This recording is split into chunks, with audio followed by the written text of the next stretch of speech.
Before Spirited Away, My Neighbor Totoro, Grave of the Fireflies, and even before Castle of Cagliostro, there was a small film titled Horus, Prince of the Sun. First released in 1968, Horus was directed by a young unknown named Isao Takahata. But the road wasn't easy. Production went over budget and fell behind schedule. More than once, the film's parent company, Toei, tried to shelve it, and the end result almost ruined Takahata's career. But over the years, Horus, Prince of the Sun has developed a cult fan base. Today, it's highly praised as a landmark of modern Japanese animation. In 2017, Discotek Media released the film on Blu-ray in the US, and many Takahata and Studio Ghibli fans now consider Horus to be the very first unofficial Studio Ghibli film. So, is the movie really an underrated gem? We'll find out, but first, let's take a look back at how this movie first came about. In the late 50s, Isao Takahata attended the University of Tokyo, majoring in French literature. While there, he was shown a French animated film titled The King and the Mockingbird, which tells the story of an irreverent, brightly colored mockingbird who defies a tyrannical king in order to help a young couple escape his clutches. The film blew Takahata's mind and gave him new insight into how animation could be expressed. If I had not seen this film, I would have never imagined entering the world of animation. I was obsessed not only because its expressions were superb, but also because I realized that these unexpected ideas and images were not just fantasies or jokes, but instead were concealing a difficult and harsh reality of modern history. With that mindset, Takahata decided to pursue a career in animation. He wasn't an animator, but he was more interested in animation as a medium, wanting to write and direct rather than draw. A friend recommended that he apply for a position at Toei. After graduating in 1959, Takahata was hired on by the company as an assistant director. His first directorial project, Ken the Wolf Boy, was a TV series that officially aired in 1963. The story focused on a young boy named Ken who was raised by wolves in the jungles of the Himalayan mountains. It was the first animated TV series to be produced by Toei. By 1965, Isao Takahata had an impressive resume. Now, all that was left was to direct a feature film. In March of that year, Toei animation director Yasu Otsuka was approached to try and create a proposal for a new feature film. Otsuka agreed, but he had conditions. First, he wanted the film to be based on the Japanese folktale Taro the Dragon Boy. Second, Isao Takahata would be the director. His conditions were met, and both Takahata and Otsuka got to work on the proposal. In the 60s and 70s, feature films were a fading medium due to the popularity of television. The two men wanted to try something far more complex than anything that could be seen on TV. Unfortunately, the original project was scrapped due to production issues. But Takahata had another idea. He suggested adapting the puppet play titled The Sun Above Chikisani, a reinterpretation of an epic tale long passed down by the Ainu people on the island of Hokkaido. To avoid any controversy with the Ainu people, Takahata took their mythology and set it in Scandinavia instead. Toei accepted this new proposal, and production began in autumn of 1965.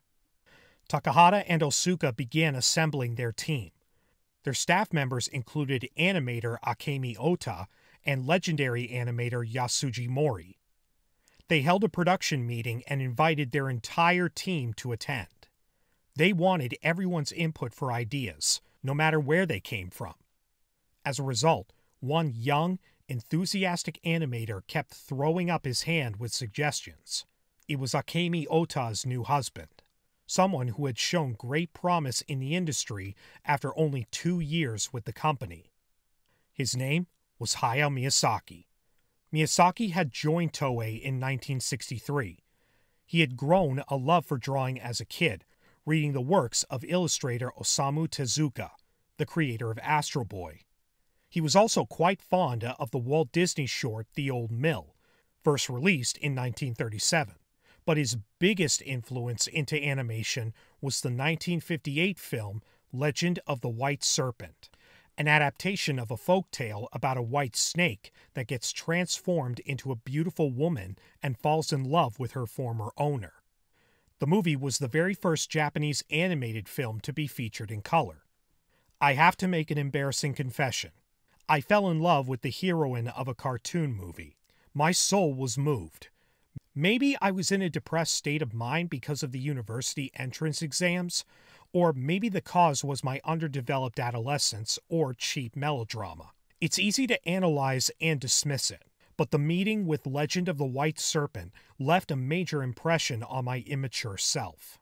As a young adult, Miyazaki attended Gagoshuin University, majoring in political science and economics. But his love for animation never deteriorated, and after graduation, he took a job at Toei as an in-betweener. For those of you that don't know, an in-betweener takes the key frames of animation, the first and final frame of an action or movement, and produces a series of drawings in between in order to smooth out the motion from point A to point B. But not long after being hired on, though, Miyazaki began to feel like an outsider. The work wasn't satisfying enough for someone of his passion. He was on the verge of quitting when the Animators Union showed a feature film from Russia titled The Snow Queen, based on the story by Hans Christian Andersen. Once again, Miyazaki's mind was blown. He admired how the honest expressions of simple emotions could tug at people's heartstrings in animation just as powerfully as any other medium. So he decided to stick with animation, hoping to one day express his own emotions into feature films. He rose through the ranks pretty quickly. When Miyazaki volunteered to work on Horus, Prince of the Sun, he saw it as a golden opportunity that may never be repeated. So there he was, throwing out as many creative ideas as he could. His ambition did not go unnoticed. Takahata and Miyazaki had first worked together on Ken the Wolf Boy, so Takahata was glad to have him on board for the film, not just as a key animator, but a scene designer as well. After years of hard work, Horus, Prince of the Sun was released in July of 1968. The story centers on a young boy named Horus. With his father's dying breath, he explains to Horus that they once came from a village that was attacked by an ice wizard named Grunwald. So Horus sets sail to find his people along with his bear cub buddy, Koro. Unfortunately, an ambush from Grunwald sends them off course. They find salvation at a local fishing village where Horus tries to unite the people to fight against their common enemy. As you can see, the film is pretty mild by today's standards. The animation doesn't look like anything all that special. The quality seems to jump all over the place. I can easily tell where a little effort was put in, compared to scenes where a lot of effort was put in. There are even several fight sequences that are nothing but a series of still images, which seems like an interesting artistic choice. I mean, there are enough images for us to use our imaginations to fill in the movement ourselves. But more on that in a second. Most of the characters are pretty standard as well. Horus, the typical underdog hero, Grunwald, the cold-hearted villain, yes, pun intended, Koro, the required animal sidekick, Potom, the hero's best friend, Drago, basically the Grima Wormtongue of the movie, and so on. The most complex character is the character of Hilda. Horus finds her in a ruined town and invites her to stay with them in the fishing village too. But Hilda has a deep, dark secret that is eating her up inside, and yet she's reluctant to tell anyone about it. Once her secret is revealed, it adds more layers of depth and easily makes her the most interesting character in the whole film. After all these years, I think this character still holds up. Also, hats off to Yasuji Mori for drawing such a compelling and memorable character. I could nitpick this movie all day, but in the end, I enjoy it. More for its historical value rather than its quality. Putting aside Takahata and Miyazaki's legendary careers, it is easy to see why this film was revolutionary for the time, especially in Japan. At a time when Japanese anime was walking a standard line, Horus pushed the boundaries, showing what the animation medium was truly capable of if given the chance. The movie opens unexpectedly with Horus fighting off a pack of wolves. No music, no bright colors or dialogue, not even a smile. Just a young boy fighting for his life. From what I've gathered, no Japanese anime film had ever opened like this before. Straight to the action and bloodshed. The moment where the rock giant Moog first appears is said to have wowed audiences as well. So the opening gets the ball rolling straight away on what type of film we're about to watch. But doesn't it look a little familiar to anyone else besides me? A human boy surrounded by a pack of wolves on a rocky terrain? To me, it's almost as if Takahata and his crew are visually saying, "Welcome, viewers, we're the people that worked on this." While the animation looks more kid-friendly, the actual dialogue and dilemmas are more mature. The film is also darker in tone. Like in the opening segment, it's actually more violent too. The talking animals may suggest to the majority of viewers that the movie is directed at kids, but one theory I found interesting was in an essay from Liz Ward, who says that the talking animals of the film may represent the aspects of the character's psychological struggles and personalities. Koro could represent Horus's courage and strength while also expressing playfulness as well. But the better examples are Chiro the squirrel and Toto the owl, who are both bound to Hilda.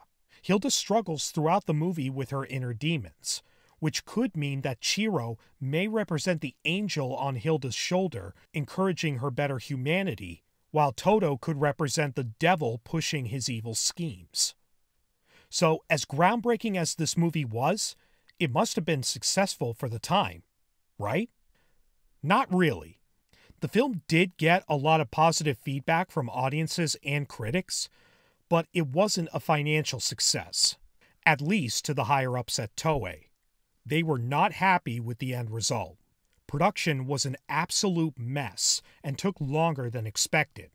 While most projects at the time took approximately 8 months to complete, production on Horus took nearly 3 years, and even then the film still wasn't finished upon release. Toei wanted the film to be more kid-friendly, while Takahata wanted something more mature. Something that hadn't been done before. He had gotten the respect of the higher-ups to give him a chance at directing a feature, but not enough respect to give him full creative control. Several things that Takahata wanted to incorporate into the film never saw the light of day, and he would need to go toe-to-toe with producers to fight for the ones he could salvage. 2 major ideas were dropped from the movie altogether, and Takahata was forced to shorten the film by a half hour. By the end, the producers at Toei had gotten so impatient with Takahata that they finally stopped production altogether and shoved the movie into theaters that very summer, refusing to waste another yen on the project. This would explain the series of still images that made up several of the film's battle sequences. Toei barely advertised the movie's release as well, which hurt ticket sales. The film was pulled from theaters after just 10 days. According to Asuka, he said that the film was the lowest recorded for a feature-length anime ever. As a result of the film's failure, Takahata was demoted, never allowed to direct at Toei again. Asuka's contract fee was cut in half, and the staff members from the film, including Miyazaki, were all sanctioned. Not seeing any opportunity for improvement, Takahata left Toei in 1971. Miyazaki followed, still in search of ways to express his own ideas into his work. The two were later hired on at Shin-Ei Animation, known back then as A Production, or A-Pro for short. They both soon began work on a new TV series titled Panda Go Panda. In 1978, Toshio Suzuki, who at the time was an editor for Animage magazine, called up both Takahata and Miyazaki for an interview to celebrate Horus's 10-year anniversary. Both Takahata and Miyazaki declined the request. They both became so embarrassed by the film in later years that they barely even spoke about it. I can't talk about Horus. Really. It's a disgusting story, but it's youth itself. It contains all the embarrassment. I did it with Paku-san, and we were both very young. He said that he is too embarrassed to say anything now. Honestly, with all the production stress, it's amazing that this movie came out as entertaining as it did. The very summer the film was released, critic Mark Schilling wrote in a review that he actually preferred Horus over Disney's latest release, The Jungle Book. In 2017, Mike Toole of Anime News Network made his list of the 100 best anime movies of all time, ranking Horus at number 1. Horus, Prince of the Sun has found new generations of fans and has gained more respect from the industry itself. This response is most likely due to both Takahata and Miyazaki becoming grandmasters of animation in their later careers. If these men had not become icons of their craft, would we viewers have gone back and given Horus another chance? Probably not. Most of us may have gone through life without even hearing about it. So, yes, I do think Horus is an underrated gem in the history of animation. Like I said, I admire it more for its historical value rather than its quality. It's not a great film, but it's definitely an important one. I'm going to give Horus, Prince of the Sun 3 stars. Well, guys, that wraps up my personal Ghibli Fest this year. I'll most likely be taking a break from it next year because there are other videos for the channel that I would like to make and finish. Plus, there are some personal projects I want to begin and finish up as well. I will continue to post new videos as often as I can. Thanks again for continuing to watch and support the channel. I really appreciate it. And please continue to stay safe. 2020 hasn't been an easy year, and I hope for better things to come for all of us in 2021. Take care, guys, and if you like this, you can click here and subscribe, and I'll see you next time.